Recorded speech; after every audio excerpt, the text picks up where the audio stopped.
Hi, boys and girls. How are you today? Good. How many of you have ever been to the library? Wow, a lot of you. That's great.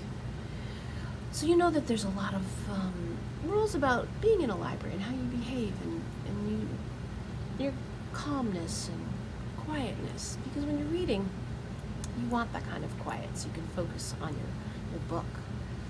Well, today's story is about a visitor to the library that doesn't know a lot of those rules. And some interesting things happen. I hope you enjoy this story. Library Lion, written by Michelle Knudsen and illustrated by Kevin Hawkes. One day, a lion came to the library. He walked right past the circulation desk and up into the stacks. Mr. McBee ran down the hall to the head librarian's office. "Miss Merriweather," he called. "No running," said Miss Merriweather without looking up. "But there's a lion," said Mr. McBee, "in the library." "Is he breaking any rules?" asked Mrs. Merriweather. She was very particular about rule breaking. "Well, no," said Mr. McBee, "not really." "Then leave him be." The lion wandered all around the library. He sniffed the card catalog. He rubbed his head against the new book collection. Then he padded over to the story corner and went to sleep. No one was sure what to do. There weren't any rules about lions in the library. Soon it was time for story hour. There weren't any rules about lions at story hour either. The story lady seemed a little nervous, but she read out the first children's book in a good, clear voice. The lion looked up. The story lady kept reading. The lion stayed for the next story, and the story after that. He waited for another story, but the children began to walk away. "Story hour is over," a little girl told him. "It's time to go." The lion looked at the children. He looked at the story lady. He looked at the closed books. Then he roared very loud. "Roar!" Miss Merriweather came striding out of her office. "Who is making that noise?" she demanded. "It's the lion," said Mr. McBee. Miss Merriweather marched over to the lion. "If you cannot be quiet, you will have to leave," she said in a stern voice. "Those are the rules." The lion kept roaring. He sounded sad. The little girl tugged on Miss Merriweather's dress. "If he promises to be quiet, can he come back for story hour tomorrow?" she asked. The lion stopped roaring. He looked at Miss Merriweather. Miss Merriweather looked back. Then she said, "Yes, a nice quiet lion would certainly be allowed to come back for story hour tomorrow." "Hooray!" said the children. The next day the lion came back. "You are early," said Miss Merriweather. "Story hour is not until 3 o'clock." The lion did not budge. "Very well. You might as well make yourself useful." She sent him off to dust the encyclopedias until it was time for story hour. The next day the lion came early again. This time Miss Merriweather asked him to lick all the envelopes for the overdue notices. Soon the lion began doing things without being asked. He dusted the encyclopedias. He licked the envelopes. He let small children stand on his back to reach books on the highest shelves. Then he curled up in the story corner to wait for story hour to begin. At first, the people in the library were nervous about the lion, but soon they got used to having him around. In fact, he seemed very well suited for the library. His big feet were quiet on the library floor. He made a comfy backrest for the children at story hour, and he never roared in the library anymore. What a helpful lion, people said.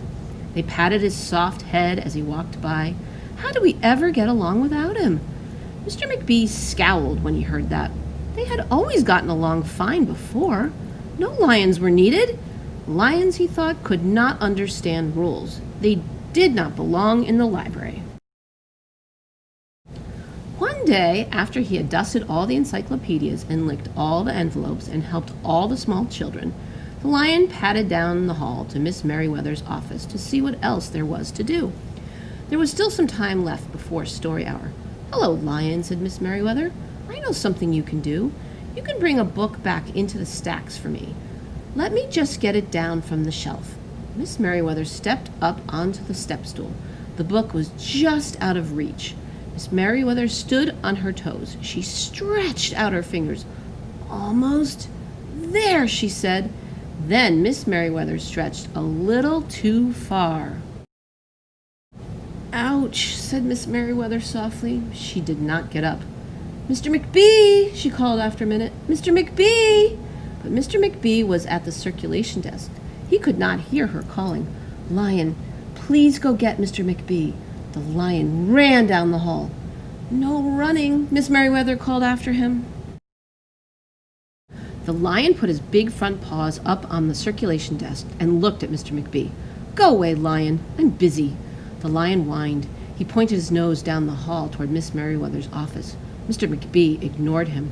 Finally, the lion did the only thing he could think of to do. He looked Mr. McBee right in the eye, then he opened his mouth very wide, and he roared the loudest roar he had ever roared in his life. Roar! Mr. McBee gasped. You're not being quiet, he said to the lion. You're breaking the rules. Mr. McBee walked down the hall as fast as he could. The lion did not follow him.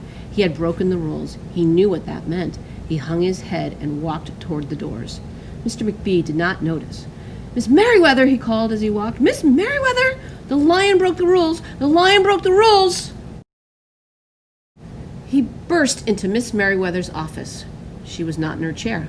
Miss Merriweather? He asked.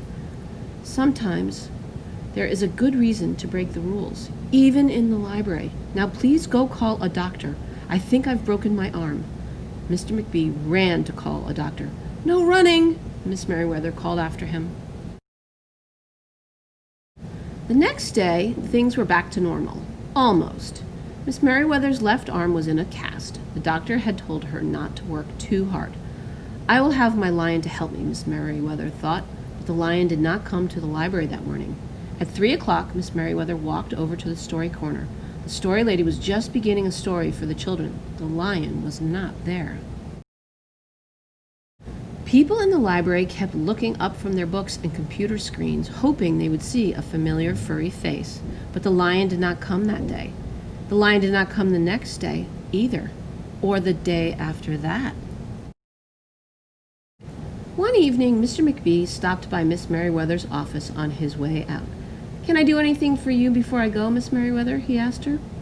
No, thank you, Miss Merriweather said. She was looking out the window. Her voice was very quiet, even for the library. Mr. McBee frowned as he walked away. He thought there probably was something he could do for Miss Merriweather after all. Mr. McBee left the library, but he did not go home. He walked around the neighborhood. He looked under cars. He looked behind bushes. He looked in backyards and trash cans and tree houses. Finally, he circled all the way back to the library. The lion was sitting outside, looking in through the glass doors. Hello, Lion, said Mr. McBee. The lion did not turn around. I thought you might like to know that there's a new rule at the library. No roaring aloud unless you have a very good reason. Say, if you're trying to help a friend who's been hurt, for example. The lion's ears twitched. He turned around, but Mr. McBee was already walking away. The next day, Mr. McBee walked down the hall to Miss Merriweather's office.